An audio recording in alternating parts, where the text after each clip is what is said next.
ODI world cup का final कल भारत और ऑस्ट्रेलिया की टीमों के दरमियान अहमदाबाद के नरेंद्र मोदी स्टेडियम में खेला जाने वाला है। इस मैच से मुतालिक हम काफ़ी डिस्कशंस करते आए हैं, हम दोनों टीमों की स्ट्रेंथ्स को भी डिस्कस करते आए हैं। उधर अहमदाबाद से क्या अपडेट्स आ रही हैं इस बारे में भी हम बात करेंगे। लेकिन एक तरफ ओडीआई वर्ल्ड कप के फाइनलिस्ट का तयन हो रहा था तो दूसरी तरफ पाकिस्तान क्रिकेट बोर्ड के ढांचे में तब्दीली आ रही थी, टीम मैनेजमेंट में तब्दीली आ रही थी, कैप्टन में तब्दीली आ रही थी और अब जो दौरा ऑस्ट्रेलिया है उसके लिए प्लेयर्स को शॉर्टलिस्ट करने के लिए अपडेट सामने आ रही है और कुछ नए नाम भी सामने आ रहे हैं। पॉजिटिव चेंजेस हैं पाकिस्तान क्रिकेट में, इसको किस तरह हैंडल किया जाता है इस बात की सबसे ज़्यादा अहमियत होगी। बिकॉज माजी को अगर हम देखें तो नाम अच्छे आते हैं सामने लेकिन हैंडलिंग सही नहीं हो पाती। सही तरीकाकार क्या होना चाहिए यही हम जानने के लिए आज इस शो में आपके सामने मौजूद हैं। एक्सपर्ट ओपिनियन के लिए हमारे साथ मौजूद है टेस्ट क्रिकेटर सिकंदर बख्श, साथ साथ टेस्ट क्रिकेटर अब्दुल रज़ाक ने हमें ज्वाइन किया हुआ है। Senior sports journalist Abdul Majid Bhatti हमारे साथ मौजूद है और सीनियर स्पोर्ट्स जर्नलिस्ट प्रोग्राम्स को एंकर पर्सन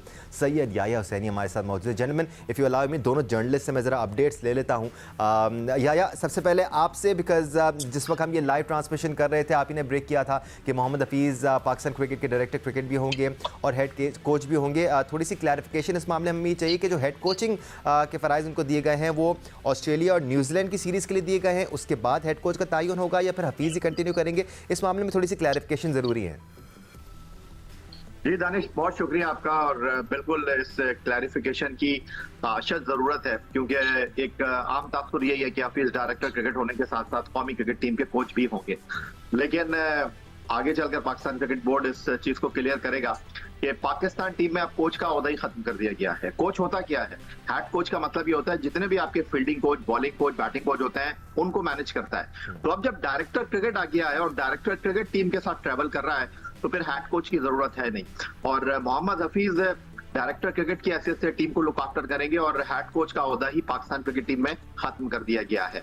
और आगे चलकर ये भी मैं आपको ब्रेकिंग न्यूज दे दूं कि पाकिस्तान टीम के जो बॉलिंग कोच होंगे वो स्पिन विजर्ड सईद अजमल होंगे और पाकिस्तान टीम के जो फास्ट बॉलिंग कोच होंगे वो उमर गुल होंगे। उनके साथ बातचीत जो है वो अभी चल रही है और कौमी क्रिकेट टीम के जो मैनेजर हैं वो नवीद अकरम चीमा होंगे। अच्छा, तो या क्रिकेट डायरेक्टर की डेफिनेशन क्या है, उसके जॉब डिस्क्रिप्शंस क्या हैं, क्या क्या करेगा? क्या वो डोमेस्टिक क्रिकेट को भी पूरा मैनेज करेगा, इंटरनेशनल को भी करेगा? अगर वो टीम के साथ ट्रैवल कर रहा है तो डोमेस्टिक को कैसे देखेगा? वो 4 असिस्टेंट रखेगा? क्या है बेसिकली? ये सवाल ये है कि वो सिर्फ पाकिस्तान क्रिकेट टीम को हैंडल कर रहे होंगे, पूरी पाकिस्तान क्रिकेट को हैंडल कर रहे होंगे, सोहेल तनवीर को भी मॉनिटर कर रहे होंगे कि जूनियर सिलेक्शन कमेटी क्या कर रही है, पूरी क्रिकेट को भी ओवरऑल। हाँ, डोमेस्टिक क्रिकेट में क्या हो रहा है, फर्स्ट क्लास क्रिकेट किस तरह स्ट्रक्चर हो रही है, कितनी टीमें खेल रही, कौन लड़का खेल रहा है, टैलेंट को किस तरह स्पॉट किया जा रहा है, पूरे क्रिकेट के मामला वो देखेंगे या सिर्फ पाकिस्तान क्रिकेट के मामला को देखेंगे? ये इंपॉर्टेंट है।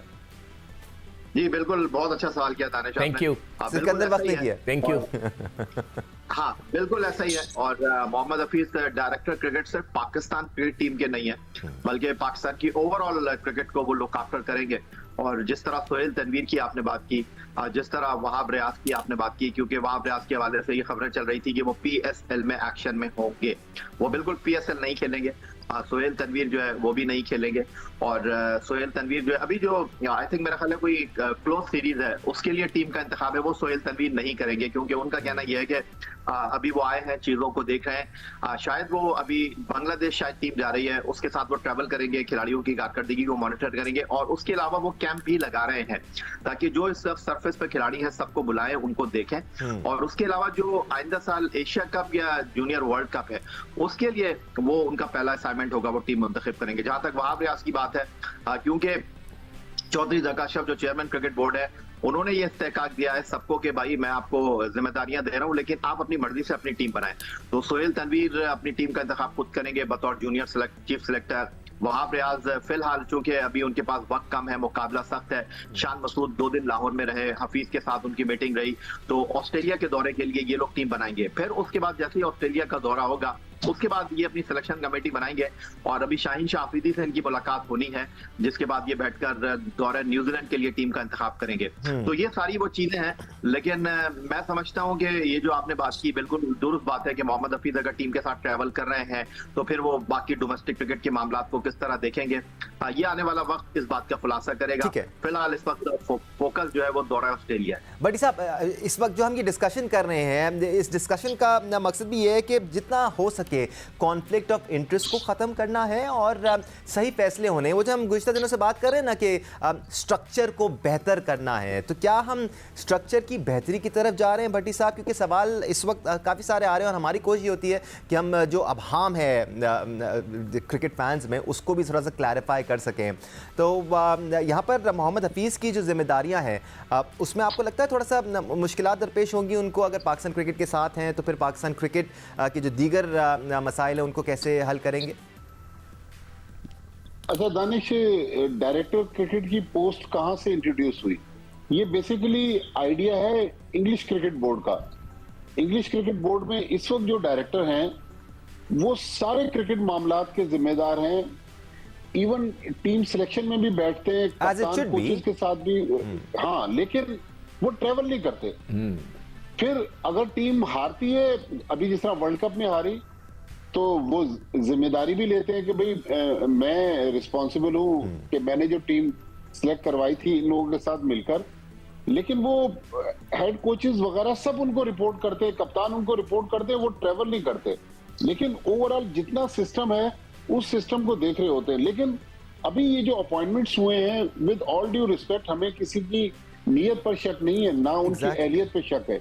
लेकिन एक एज ग्रुप के लोग हैं, इनमें से ज्यादातर लोग वो हैं जिन्होंने रिसेंटली साथ क्रिकेट खेली है। मिसाल के तौर पे मोहम्मद हफीज या वहाब रियाज, इन्होंने शान मसूद के साथ क्रिकेट खेली है, इन्होंने शाहीन शाह अफरीदी के साथ क्रिकेट खेली है, इन्होंने सरफराज अहमद के साथ क्रिकेट खेली है। तो बस एक जो पाकिस्तान के कल्चर में जो एक चीज होती है कि ऐसा तो नहीं कि अपने दौर के जो स्कोर हैं वो अब सेटल हो जाए, क्योंकि हमारे यहाँ ये चीज बहुत ज्यादा है। फिर एक चीज और है भट्टी साहब, एक और क्लैरिफिकेशन जो आजकल लोग काफ़ी मांग रहे हैं, और शायद ये इशू भी हो सकता है बिकॉज आईसीसी क्लियरली क्लैरिफाई करता है कि पॉलिटिकल इन्वॉल्वमेंट नहीं होनी चाहिए। वहाब रियाज सूबाई वजीर खेल भी हैं, क्या वो सूबाई वजीर खेल रहेंगे या फिर दोनों ओहदे संभालेंगे साथ? दानी, जो हमने पढ़ा है वो तो यही है कि वो मिनिस्टर भी रहेंगे, और जो चीफ मिनिस्टर पंजाब में मोहसिन नकवी, उन्होंने उनको गो हेड दे दिया कि आप मिनिस्टरशिप भी करें और चीफ सिलेक्टर भी रहें। लेकिन अब्दुल रज़ाक बैठे हुए, इन्होंने मुझे कल परसों बताया कि जो सिंध प्रीमियर लीग हो रही है उसमें वहाब रियाज खेल भी रहे। तो वहाब रियाज तो एज ए प्लेयर उनका रोल खत्म नहीं हुआ। पेशावर ज़ल्मी के साथ भी अगर वो एज ए प्लेयर अटैच नहीं है तो किसी और हैसियत में मेरा ख्याल वो काम कर रहे हैं। लेकिन जो सबसे बड़ा सवाल है, जो एक आम आदमी भी पूछना चाहता है कि क्या लॉन्ग टर्म इनको ये काम करने दिया जाएगा, या ज़का अशरफ साहब जब 2.5 महीने बाद रुखसत होंगे तो फिर ये लोग भी रुखसत हो जाएंगे? बिल्कुल एग्जैक्टली भट्टी साहब, एग्जैक्टली यही बात सिकंदर बख्त ने भी कल की थी कि 1 साल तक इनको रिस्पॉन्सिबिलिटी दी जाए और फिर सवाल ना किया जाए, इनको पूरी रिस्पॉन्सिबिलिटी दी जाए, फिर 1 साल बाद आप इनकी परफॉर्मेंस का जायजा लें। बट सिकंदर, ये थोड़ा सा अनफॉर्चुनेट हो जाएगा अगर कोई भी एक शख्स जिसको ओहदा दिया गया हो, अगर वो भी खेल रहा हो या कोचिंग के फ़राइज़ अंजाम दे रहा हो लीग क्रिकेट में, ये भी कॉन्फ्लिक्ट ऑफ इंटरेस्ट है, फिर वहाँ जाकर इशूज़ सामने आना शुरू हो जाते हैं। पाकिस्तान क्रिकेट में हमने ये देखा है। यार मैं तो मेरी तो समझ से बाहर है। विद ड्यू रिस्पेक्ट टू सेठी साहब, पहले उन्होंने एक मेरे हिसाब से सही काम नहीं किया था कि एक ऑनलाइन कोचिंग, हमारे बड़े अच्छे दोस्त हैं, बहुत मेहरबान हैं, I respect him a lot, मगर सर आपने एक काम सही नहीं किया था कि एक बंदा जो है कोच बना हुआ है और ऑनलाइन कोचिंग कर रहा है। बिल्कुल एक्सेप्टेबल, मेरे मतलब जहन नहीं मान रहा कि कोचिंग कर रहा है या एडवाइस कर रहा है या खत्म हो गई जिस भी एक। अब ये दूसरी चीज़ जो आ गई है कि एक प्लेयर होगा, एक सिलेक्टर होगा जो क्रिकेट भी खेल रहा होगा, ठीक है, सही, फेस्टिवल मैचेस खेलना इट्स अ टोटली डिफरेंट। बिल्कुल। एक क्रिकेट डायरेक्टर होगा जिसके हाथ में सारी क्रिकेट होगी, जो कि इस वक्त तबाही की हालत में है। क्लब क्रिकेट नहीं हो रही, स्कूल, कॉलेज, यूनिवर्सिटी, ये सब क्रिकेट खेलते हैं। इनकी क्रिकेट को मॉनिटर मतलब ऑर्गेनाइज करेगा, मॉनिटर करेगा, उनको देखभाल करेगा, वो टीम के साथ ट्रैवल कर रहा होगा। और ये बहुत इंपॉर्टेंट है सिकंदर, तनख्वाह वो उस बेस पे लेगा। दानिश, एक और सिक्कू भाई, सॉरी, एक और पॉइंट कि अभी मोहम्मद हफीज और वहाब रियाज, जो हमारा स्टेट चैनल है, वहां पर वर्ल्ड कप में तबसरे कर रहे हैं। उन्होंने पाकिस्तान टीम पर भी बहुत सारे तबसरे किए हैं, तो वो लोगों ने उनके क्लिप संभाल के रखे होंगे कि अगर आप वो चीज नहीं करेंगे तो लोग फिर वो क्लिप लगा देंगे सोशल मीडिया। चले सर, वो जो माजी में उन्होंने बातें की हैं, हमारी एक्सपेक्टेशन ये है रियलिस्टिकली स्पीकिंग कि जो भी हुआ एज ए प्रोफेशनल क्रिकेटर उन्होंने जो भी किया, अब इस नए ओहदे के मिलने के बाद वो बेहतर फैसले करेंगे, बेहतर रिजल्ट सामने आएंगे। और रज़ाक, आप इस पूरे मामले को कैसे देख रहे हैं? नंबर एक की जो कॉन्फ्लिक्ट ऑफ इंटरेस्ट की बात हो रही है, ये तो बड़ा क्लैरिटी के साथ नहीं होना चाहिए। कोई भी शख्स जिसको ओहदा मिला है वो क्रिकेट ना खेल रहा हो या फिर उसके पास एक से ज़ायद ओहदे ना हो, फिर मसले मसाइल आना शुरू हो जाते हैं। अगर आपने सही चलना है तो इन चीज़ों को अभी से क्लैरिफाई करना होगा। डेफिनेटली दानिश, देखें, एक तो सिस्टम की हम बात करते हैं तो ये तो थोड़ा स्ट्रेंज लग रहा है कि इस तरह की चीज़ें हो रही हैं। और डेफिनेटली हम भी यही चाहते हैं कि जिसको भी जिम्मेदारी दी जाए बाकायदा उससे रिजल्ट लिए जाए। अगर वो रिजल्ट अच्छे दे रहे हैं, प्लेयर निकल रहे हैं, डेवलप हो रहे हैं, तो फिर तो कोई मसला नहीं है। हमारी प्रॉब्लम ये होती है कि हम जैसे अगर मिकी आर्थर को हमने जिम्मेदारी दी, हमने कोई रिजल्ट की डिमांड नहीं करते उनसे, तो वो फिर आते हैं, अपना टाइम पूरा करते हैं, फिर चले जाते हैं। तो फिर वो पाकिस्तान को फिर एकदम से ज़्यादा नुकसान होना शुरू हो जाता है। हम देखें पिछले 4 साल से जो भी हमने डिसीजन लिए हैं, हमें कोई बात करने की जरूरत नहीं कि ये चेयरमैन आया था, ये चीफ सेलेक्टर आया था, ये हेड कोच आया था, ये डायरेक्टर आया था, पर आपकी जिम्मेदारी ये है कि आपने रिजल्ट लेने। अगर अच्छाई की तरफ जा रहे हैं, डेवलपमेंट हो रही है, सब खुश हैं। अब देखें, इंग्लैंड की आप बात कर लें, ऑस्ट्रेलिया की बात कर लें, साउथ अफ्रीका की बात कर लें, न्यूजीलैंड की बात कर लें, इंडिया की बात कर लें, वहां पे हमें कोई इस तरह की सियासत या इस तरह की चीजें क्यों नजर नहीं आती? क्योंकि उन्होंने एक सिस्टम डेवलप किया हुआ है और हर चीज मेरिट पे होती है। यहाँ पे पाकिस्तान में सिफारिश से होती है। अगर कहते हैं ग्रुपिंग नहीं है, तो आप जो भी चेयरमैन आता है वो अपने बंदे लेके आता है, फिर नया चेयरमैन आएगा वो अपने बंदे लेके आएगा। तो यही सिस्टम चलता है, इसको हमने चेंज करना है। हम तो फ़िलहाल कॉन्फ्लिक्ट ऑफ इंटरेस्ट की बात कर रहे हैं, लेकिन साथ साथ जनरली फैंस में अहलियत पर भी बात हो रही है। हाँ, हमारे ये बड़े रिस्पेक्टेबल क्रिकेटर्स हैं, प्रोफेशनली पाकिस्तान टीम को उन्होंने सर्व किया है, लेकिन क्या जिनको हेड कोच बनाया गया है उन्होंने कोई कोचिंग के कोर्सेज किए हुए हैं? क्या कोई एक्सपीरियंस है साथ? ये सारी चीज़ें मैटर करती हैं। ठीक है, आप अभी अपनी राय के साथ कर सकते हैं, फिर हम आगे बढ़ जाएंगे अभी। अच्छा, अब जो आप बात कर रहे हो ना कि जो कोचेज़ हैं क्या उन्होंने कोर्सेज किए हुए, मज़े की बात है कि डोमेस्टिक क्रिकेट के अंदर मैं बहुत से कोचेस को जानता हूं जिन्होंने लेवल 1, 2, 3, 4 ऑस्ट्रेलिया से जाकर किया है, इंग्लैंड से जाकर किया है। Man management zero. जितनी हमने उनकी कहानियां सुनी लोगों की, डिग्रियां तो हैं मगर देखो डिग्रियों से कुछ नहीं होता। एक आदमी में एक स्किल्स भी होनी, एबिलिटी भी होनी चाहिए, स्किल्स भी होनी चाहिए, मैन मैनेजमेंट। और इसका ताल्लुक इससे भी नहीं है कि आपने कितने मैचेस खेले हुए हैं। बिल्कुल नहीं, या कितने रन किए। दुनिया के जितने बड़े कोचेस हैं आप उनको देख लें, कोई बहुत बड़े बड़े क्रिकेटर्स नहीं हैं। जो बड़े बड़े क्रिकेटर्स हैं वो कभी भी कोच नहीं, मिसालें मिल जाएंगी आपको वन ऑफ, बट मेंटोर बन जाते हैं। जैसे वीवेन रिचर्ड्स है, वो मेंटोर है, he is not a coach. इस किस्म के लोग, स्टीव वॉ वगैरह थे, वो मेंटोर थे, जाकर जो भी वो लेक्चर्स देते होंगे।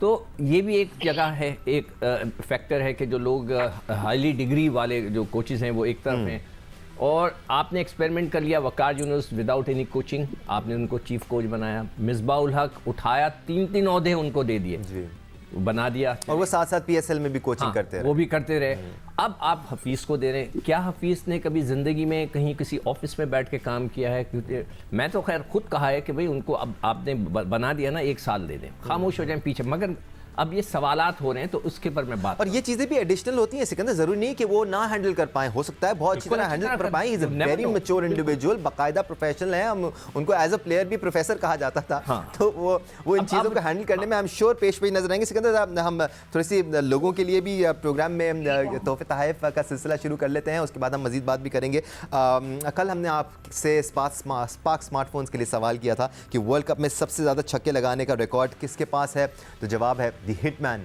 रोहित शर्मा, और सही जवाब दिया मोहम्मद अब्बास खान ने। इनका ताल्लुक अटक से है। मोहम्मद अब्बास खान, बहुत मुबारक हो आपको, आपने स्पार्क स्मार्टफोन जीत लिया है। हम उन लोगों के लिए जिन्होंने अभी तक कोई प्राइज़ नहीं जीता है उनके लिए भी आज का सवाल शामिल कर लेते हैं। लेग ब्रेक गूगली बॉलिंग किस पाकिस्तानी क्रिकेटर की पहचान है? तो आज का सवाल है, लेग ब्रेक गूगली बॉलिंग किस पाकिस्तानी क्रिकेटर की पहचान है? अगर आपको जवाब पता है तो स्क्रीन पर डिटेल्स आ रही हैं, यहाँ पर आप अपना जवाब हमारे साथ शेयर कर सकते हैं। राइट, कल ओडीआई वर्ल्ड कप का फाइनल भी खेला जाने वाला है, हम उस बारे में ज़रूर बात करेंगे और बहुत सारी बातें करनी है। ज़रा कप्तानों पे आ जाते हैं। पाकिस्तान क्रिकेट बोर्ड ने ना सिर्फ मैनेजमेंट में तब्दीली की है, कैप्टन्स भी तब्दील हो चुके हैं। टेस्ट टीम का कप्तान शान मसूद को बनाया गया है, T20 कप्तान शाहिन शाह अफरीदी को बनाया गया। ये दोनों फैसले किस तरह के हैं, कैसे हैं, अच्छे फैसले हैं, नहीं हैं, बेहतरी की गुंजाइश है, नहीं है, या अब ये बात होनी भी चाहिए, नहीं होनी चाहिए। पाकिस्तान टीम मैनेजमेंट जो बनाई गई है नई, उस पर बात कर रहे थे। अब ज़रा कप्तानों पर भी बात कर लेते हैं कि जो नए कैप्टन बने हैं वो कैसे हैं, क्या सही फैसला है ये? क्योंकि जब बाबर आजम को कप्तान बनाया गया था तो हम ही लोगों ने ये डिस्कस किया था कि बाबर आजम के पास एक्सपीरियंस इतना नहीं है एज अ कैप्टन, लेकिन बाबर आजम इंडिविजुअली बहुत ज़बरदस्त परफॉर्मर थे, तो उस बेसिस पर उनको कप्तान बनाया गया था। अब अगेन पाकिस्तानी डायनामिक्स की हम बात करें तो कोई भी फैसला किया जाए, बहुत से लोग उसको सपोर्ट करते हैं, बहुत से लोग उसको निगेट करते हैं। हमारे एक्सपर्ट्स क्या सोचते हैं इन कैप्टन्स के बारे में, ये बताने से पहले हम ज़रा स्टैट्स शामिल कर लेते हैं। सबसे पहले शान मसूद के स्टैट्स आ जाए। अगर हम इंटरनेशनल क्रिकेट की बात करें, टेस्ट क्रिकेट की बात करें, जिसमें शान मसूद को अब सेलेक्ट किया गया एज अ कैप्टन, तो 30 टेस्ट मैचेस खेले हैं शान मसूद ने, 1597 रन बनाए हैं विद द बेस्ट ऑफ 156, 28.51 की एवरेज है उनकी टेस्ट क्रिकेट में। 4 सेंचुरीज़ हैं और 7 निस्फ सेंचुरीज़ भी हैं। वो अलग बात है कि शान मसूद ने इनिशियली अपने करियर में स्ट्रगल किया था, लेकिन पिछले 2-3 सालों में शान मसूद ने एलिवेट किया अपने गेम को। शान मसूद की अगर हम फर्स्ट क्लास परफॉर्मेंस को देखें तो इस साल उन्होंने शानदार परफॉर्मेंस दिखाई है 4 डे क्रिकेट में भी, और अब जो पाकिस्तान कप हो रहा है उसमें भी उन्होंने शानदार परफॉर्मेंस दिखाई है। वो अलग बात है कि वो सरफराज अहमद की कप्तानी में खेल रहे हैं, तो क्या ये बेहतर नहीं होता अगर पीसीबी का ये प्लान था कि उनको कप्तान बनाया जाए तो उनको यहाँ पर फर्स्ट क्लास में भी कप्तानी कराई जाती, ताकि और उनको कॉन्फिडेंस। लेकिन फिर भी ये सारी चीज़ें प्लानिंग का हिस्सा होनी चाहिए। आप इंडिविजुअल्स को स्पॉट करते हैं कि ये इंडिविजुअल्स हैं जो आगे चल के पाकिस्तान क्रिकेट की बागडोर संभाल सकते हैं, या आपका स्टांस शान मसूद के कैप्टन बनने पर टेस्ट स्क्वाड का, बिकॉज ये बात हो रही है कि इतनी तगड़ी परफॉर्मेंसेज नहीं है उनकी और फिर वो सरफराज अहमद की कप्तानी में खेल रहे हैं। देखिए दानिश, एक बात तो बहुत क्लियर है, इस वक्त सोशल मीडिया पर एक कैंपेन चल रही है कि जी मोहम्मद रिजवान आपकी जो है वो टेस्ट टीम के वाइस कैप्टन थे और व्हाइट बॉल के वाइस कैप्टन जो है वो शादाब खान थे, इनको आपने क्यों कप्तान नहीं बनाया? बहुत ही क्लैरिटी है। रिजवान को कप्तान ना बनाने की वजह उनका कॉन्फ्लिक्ट ऑफ इंटरेस्ट है, क्योंकि वो एक कंपनी के अंदर 25% के जो है वो शेयर होल्डर हैं और वो कंपनी खिलाड़ियों को मैनेज करते हैं। दूसरा आ गया शादाब खान, उनकी एबिलिटी आपने देख ली, उनकी परफॉर्मेंस आपने देख ली, और टीम की नाकामी वर्ल्ड कप में एक मुहर्रिक वो भी है। अब शान मसूद को कप्तान बनाने पर मेरे नहीं समझ आ रहा कि इतना शोर क्यों हो रहा है। आप माजी में अगर उठाकर देख लें, आपने सलमान बट को कप्तान बनाया, इवन आप ज्यादा दूर जाने की जरूरत नहीं है, आपने जब बाबर आजम को आज से 4 साल पहले कप्तान बनाया था तो उनकी क्या परफॉर्मेंस थी? बाबर आजम ने कौन सी डोमेस्टिक क्रिकेट में कप्तानी की हुई थी? सिर्फ एक फर्स्ट क्लास मैच की बुनियाद पर आपने उनको कप्तान बना दिया था। आप उनके स्टैट्स उठाकर देख लें, आप शान मसूद के स्टैट्स दिखा रहे थे। बाबर आजम की परफॉर्मेंस एज ए कैप्टन है, एज ए प्लेयर बिल्कुल भी नहीं है। उनको आपने पाकिस्तान टीम का कप्तान बना दिया, तो कम से कम शाहीन शाह अफरीदी और शान मसूद जो है वो उस बॉक्स को टिक कर रहे हैं जिसके बारे में आप कहते हैं कि जिस शोबे में उनको आप लेकर आए हैं उस शोबे में उन्होंने डिलीवर किया है। शाहीन शाह अफरीदी ने आपको 2 PSL जिताए हैं, उनको उसी फॉर्मेट का आपने कप्तान बनाया, वनडे फॉर्मेट का कप्तान नहीं बनाया, और उनको देन एंड देयर आपने कप्तान नहीं बनाया, आपने उनको प्रोसेस में कप्तान बनाया है। आपने चीजों को देखा है, उसके बाद आपने फैसला किया। शान मसूद की जहां तक आप बात कर रहे हैं कि उनको डोमेस्टिक का कप्तान आपने क्यों नहीं बनाया, तो शान मसूद को डोमेस्टिक का कप्तान ना बनाने की वजह यह है कि ये जो फैसला हुआ है कैप्टन बनाने का, ये देन एंड देयर हुआ है, ये कोई एक लॉन्ग प्रोसेस का पार्ट नहीं है। शान मसूद को आज से 6 साल पहले पाकिस्तान का कप्तान बनाने की बात हो रही थी, लेकिन फिर आपको पता है कि हवा चलती है तो बहुत दूर तक लेके जाती है।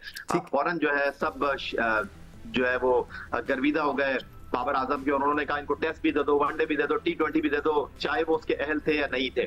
तो ये एक चीज थी जिसकी बुनियाद पर शान को कप्तान बनाया गया। उनकी परफॉर्मेंस पर बिल्कुल आपका सवाल ठीक है, उनको परफॉर्म करना पड़ेगा, वो कप्तान बने हैं, तो ये एक चीज है जिसका मेरा ख्याल है कि अब सबको इदराक होना चाहिए। सपोर्ट क्या करती हैं चीज़ें भट्टी साहब इस फैसले को? शान मसूद से मुतालिक अगर बात करें, शायद ही इतनी मैच्योरिटी आपको मौजूदा क्रिकेटर्स में नज़र आएगी जितनी मैच्योरिटी शान मसूद में है। बहुत प्रोफेशनल नज़र आते हैं, एथिक्स हैं उनके और उनको फॉलो करते हैं। रिसेंटली परफॉर्मेंस की बात करें तो फर्स्ट क्लास में और पाकिस्तान कप में, जैसे मैंने पहले जिक्र किया, परफॉर्म कर रहे हैं, एक अच्छा ऑप्शन है पाकिस्तान के लिए। हाँ, इंटरनेशनल क्रिकेट में जो थोड़ी सी परफॉर्मेंसेस कम है उस पर वो मज़ीद काम कर सकते हैं, तो आपकी नज़र में कैसा फैसला है भट्टी साहब? देखिए दानिश, शान मसूद पढ़े लिखे हैं, हाईली टैलेंटेड हैं, परफॉर्मेंस है, डिजर्व करते हैं वो कप्तानी। लेकिन पाकिस्तान क्रिकेट की अगर हम हिस्ट्री देखें ना तो हमारी तारीख बहुत भयानक है। अभी आप बहुत ज्यादा पीछे ना जाएं, 7-8 महीने पहले जब शान मसूद को वाइस कप्तान बनाया और पाकिस्तान टीम पर रूल कौन कर रहे थे? बाबर आजम शादाब खान और मोहम्मद रिजवान। कराची में मैचेस थे, अब्दुल रज्जाक उस वक्त सिलेक्टर थे। शान मसूद को टीम मैनेजमेंट ने 2 मैचेस में नहीं खिलाया, 3 मैचों में वाइस कप्तान थे, 2 में नहीं खिलाया। तो अब शान मसूद डिफरेंट रोल में आ गए। तो मेरे बस क्योंकि पाकिस्तान क्रिकेट में ऐसा होता रहा है और शायद आइंदा भी कभी हो जाए, जो पीछे से एक पॉलिटिक्स चल रही होती है, ऐसा ना हो कि शान मसूद के खिलाफ कोई घेरा तंग कर देंगे प्लेयर, कोई शान मसूद के साथ मसाइल पैदा हो जाए। करेंगे। अच्छा, बाबर आजम को हमने हटाया कि एज ए कैप्टन वो परफॉर्म नहीं कर रहे थे, तो शाहीन शाह अफरीदी भी एज ए बॉलर उन्होंने विकेट ली, लेकिन मैच विनिंग परफॉर्मेंस नहीं थी उनकी वर्ल्ड कप में, उनको हमने कप्तानी दे दी। तो ये मतलब क्राइटेरिया 2 डिफरेंट क्राइटेरियाज हैं। हमें शान मसूद के कप्तान बनने पे भी कोई मसला नहीं है, जितना याहिया कह रहे हैं, बिल्कुल एज ए कप्तान डिलीवर किया शाहीन शाह अफरीदी ने, लेकिन पहले एज ए प्लेयर तो डिलीवर करे ना, उसके बाद। बट साहब आपके पास और कोई चॉइसेस हैं? कोई चॉइसेस हैं? आप नाम तो लें। देखो भाई, अगर ऐसे कहने में क्या बनाना भाई देखें, अगर बनाना चाहें तो आप सऊद शकील को कप्तान बना सकते हैं टेस्ट मैच पर। बहुत ज्यादा जल्दी हो जाएगा, बट साहब परफॉर्मेंसेस नहीं है, इतना टाइम लगाया नहीं है। T20 अगेन ये बात सर, मुझे शाहीन शाह अफरीदी के बारे में बात करनी है, शान मसूद पे आप लोगों से बात करनी है, हम ऑप्शंस पे आगे चल के जरूर बात कर लेंगे। अपॉलॉजी सिकंदर, बहुत कम टाइम रह गया है, मैं शाहीन पे आऊँगा। मैं ज़रा अब्दुल रज़ाक और सिकंदर से शान मसूद से मुतालिक सवाल ले लूँ। शाहीन की चल गई हैं स्टैट्स, तो हम आपको बता देते हैं। अब तक 52 मैचेस खेले हैं शाहीन शाह अफरीदी ने, 64 विकेटें ली हैं। As a bowler Shaheen Shah Afridi की एबिलिटी पर कोई सवालिया निशान नहीं है, but fast bowlers injury prone होते हैं। शाहीन शाह अफरीदी को आपने एज अ कैप्टन एक्सपीरियंस भी दिया है, बट क्या शाहीन शाह अफरीदी इतने फिट रहेंगे आगे आने वाले सालों में? ये एक कोई बड़ा क्वेश्चन मार्क है, और फिर हम उनको ज़बरदस्ती खिलाकर लॉन्ग टर्म के लिए इंजर्ड करना भी अफोर्ड नहीं कर सकते। शाहीन पर हम आगे चल के बात करेंगे। अब्दुल रज़ाक, आपका ओपिनियन शान मसूद से मुताबिक? दानिश एक चीज ऐड कर दूं, फिर आप रज़ाक से बात कर लीजिए। असल मसला कप्तान को कप्तानी देने का नहीं है, असल मसला फिटनेस का नहीं है, असल मसला है सोच का। कप्तान सारे मैच खेलेगा, कप्तान हर मैच को नहीं छोड़ेगा, तो फिर मसाइल होंगे। तो इस बात का जवाब आपको आने वाले वक्त में मिल जाएगा कि आप अपनी फिटनेस का कितना ख्याल रखते हैं और कप्तान जो है वो कितना अपनी कुर्सी से जुड़ा रहता है। ठीक, अब्दुल रज़ाक, शान मसूद से मुतालिक आपका ओपिनियन? देखिए, बात कप्तानी की चल रही है। अगर आप इमरान खान से शुरू हो जाएं, ज्यादा पीछे ना जाएं, अगर उधर से पीछे जाना पड़े, कपिल देव आ जाएंगे, विव रिचर्ड आ जाएंगे, क्लाइव राइट आ जाएंगे। हिस्ट्री में जितने कप्तान आए हैं, रिकी पॉन्टिंग है, वसीम अकरम है, उसके बाद मोइन खान गुजरे हैं, और उसके बाद अभी रोहित शर्मा है, राहुल द्रविड़, तेंदुलकर, जितने भी कप्तानों के नाम लेंगे आप, तो वो वर्ल्ड क्लास कैटेगरी के प्लेयर थे। वो सिंगल हैंडली अपनी टीम को मैच जितवाते थे। क्या हम इस क्राइटेरिया को या इस मार्क को टिक करते हैं? क्या हमारी ये सोच है कि हमने जो भी कप्तान बनाए हैं, आया कि वो पूरी टीम को लीड करेंगे एज ए परफॉर्मेंस भी और वैसे भी? हमारा सेटबैक शुरू हुआ है 2007 से, जब हमने ऐसे कप्तान बनाने शुरू कर दिए कि जिनका परफॉर्मेंस इतनी ज्यादा नहीं थी, पर हमने बस किसी बेस पे उनको कप्तान बनाना शुरू कर दिया। फिर वहीं से सिलसिला शुरू होता हुआ है, वो चलता हुआ। पर हमने हमारी जो एक स्ट्रेंथ थी कप्तानी की, जो हमारे जो पास में गुजरे, इमरान खान, वसीम अकरम, मोइन खान, जिन्होंने कप्तानी की और उन्होंने परफॉर्मेंस दी है, तो वो हमने पीछे इंज़ामुल हक भी गुजरे हैं, वो भी उन्होंने बड़ा अच्छा परफॉर्म किया एज ए मैनेजमेंट के तौर पे भी और परफॉर्मेंस वाइज भी। तो ये चीजें जो थी ना, हमने थोड़ी लैग की हैं। कप्तान वो हो अगर बना दिया है, तो फिर इसको पूरी टीम को लेकर चलना पड़ेगा, परफॉर्मेंस दे, मैच जितवाए और पूरी टीम को एक यूनिटी की तरह रखे, जैसे इंडिया की टीम में नजर आ रही। लीडरशिप एबिलिटी ज़रूरी है सिकंदर, लेकिन साथ साथ आपको फ्रंट से लीड करना पड़ता है अपनी परफॉर्मेंस के साथ, ये चीज़ भी बहुत ज़रूरी होती है। सही कह रहे हैं अब्दुल रज़ाक? माइक ब्रेली एक कप्तान था इंग्लैंड का, ठीक है। उसको कप्तान इंग्लैंड ने इसलिए बनाया था कि वो बहुत बड़ा प्लेयर नहीं था, ओपनर था वो भी हमारे दौर में, और उसको इसलिए बनाया था कि उसको मतलब एक पढ़ा लिखा और वो कुछ प्रोफेसर टाइप की कोई चीज़ था, तो उसको उसने बनाया। क्रिकेट खेलता था वो, रेगुलर काउंटी क्रिकेट। शान के लिए मैं इसलिए नहीं कहूँगा, फिर कॉन्फ्लिक्ट ऑफ इंटरेस्ट आ जाएगा। मेरा उसका कॉन्फ्लिक्ट ऑफ इंटरेस्ट ये है कि वो 6 साल मेरे साथ कोचिंग में रहा है, जब वो 10-12 साल का था, और 6 साल उसने, मुझे तो याद भी नहीं था कितने साल, मैंने उससे पूछा तो उसने कहा मैं 6 ईयर्स मैं आपके साथ कोचिंग पे था। तो मेरा कॉन्फ्लिक्ट ऑफ इंटरेस्ट हो जाएगा। बस मैं इतना ज़रूर कहूँगा, वेरी नाइस बॉय, अच्छी फैमिली, पढ़ा लिखा, मगर आपके पास चॉइसेस क्या हैं, ये तो बाद में I really have my fingers cross for Shan Masood. बहुत मेहनत की है शान मसूद ने रिसेंट टाइम्स में अपने गेम पर। मौका मिला है। कल भारत और ऑस्ट्रेलिया के दरमियान फाइनल खेला जाने वाला है। हम पाकिस्तान क्रिकेट साइड की ज़रा इस फाइनल पे सिकंदर बख्श से बात कर लेते हैं। सिकंदर, फाइनल के लिए तो होपफुली पिच वही होगी जिसका तयन किया गया था और एक अच्छा मैच देखने को मिलेगा। दोनों बहुत तगड़ी टीमें हैं और जो अच्छी क्रिकेट खेलेगा वही कल वर्ल्ड चैंपियन बनेगा 2023 का। देखो जो पिच की जो बात है ना, पिच दोनों टीमों के लिए एक जैसी होती है, बिल्कुल ऐसे, ठीक है। और चाहे वो स्पिनिंग हो, चाहे फास्ट पिच हो, टेढ़ी हो, मेढ़ी हो, जैसी भी है दोनों टीमों के लिए, और दोनों टीमें उस पर खेलना है। मगर इशू कहाँ आता है कि जब आप एक सिस्टम बनाते हैं, आप कहते हैं कि हमारा ज़बरदस्त किस्म का सिस्टम है, और आप पहले बता देते हैं कि पिच नंबर 5 इस मैच के लिए, 6 इस मैच के लिए, 8 इस मैच के लिए, 9 इस मैच के लिए, मगर जो 7th है इस फॉर द सेमीफाइनल और फॉर द फाइनल। आपने पहले डिसाइड कर दिया, आपने बहुत जी हम तो हर काम अपने मेरिट पे करते हैं और सिस्टम से करते हैं।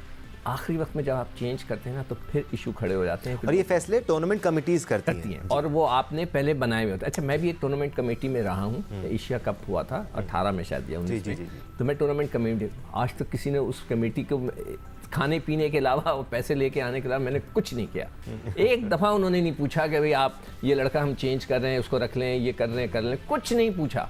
हमारी कोई मीटिंग नहीं हुई, कुछ नहीं। एक कमरा था जिसमें हम सब बैठे थे, मैं था, बांग्लादेश से थे, अफगानिस्तान से लोग थे, सारे बैठे हुए थे, और बस खुद ब खुद हो रहा था, हम खा पी के मज़े लेकर आ गए, कुछ नहीं। तो टूर्नामेंट, तो ये प्रॉब्लम है।